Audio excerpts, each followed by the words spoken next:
Election কমিশনকে যে উনি 12টা স্টেট ইউনিয়ন টেরিটরিতে হচ্ছে নন বিজেপি গভর্নমেন্টের করছে, কোথাও কোনো অ্যালিগেশন নেই। এবং বিএলওদের মানসিক চাপ যন্ত্রণা যদি কেউ দিয়ে থাকেন মমতা ব্যানার্জি।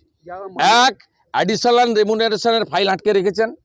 2, ডাটা এন্ট্রি, যেটা নিয়েই বিএলওরা বারবার বলছে টিভিতে যে ফর্ম দেওয়া জমা নেওয়াটা আমাদের কাছে হেডেক নয়, হেডেকটা হচ্ছে এন্ট্রি। তা এর জন্য তো মমতা ব্যানার্জি দায়ী, কারণ তিনি 1000 ডাটা এন্ট্রি অপারেটর দেননি। ফাইল ফিনান্সে 2 মাস হলো পড়ে আছে, দায়ী মমতা বন্দ্যোপাধ্যায়।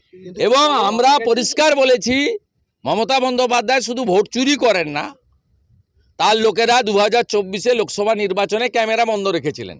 7 দফাতে প্রত্যেক দফায় 4000 করে ক্যামেরা বন্ধ রেখে মৃত ভুয়া ভোটার ভোট দিয়েছেন। 7 দফার সুযোগ নিয়ে মালদায় যে ভোট দিয়েছে, কোচবিহারে সে ভোট দিয়েছে, কোচবিহারে যে ভোট দিয়েছে কলকাতায় সে ভোট দিয়েছে, সে আবার ডায়মন্ড হারবারে গিয়ে ভোট দিয়েছে। কালকের চিঠিতে মমতা ব্যানার্জি লিখেছেন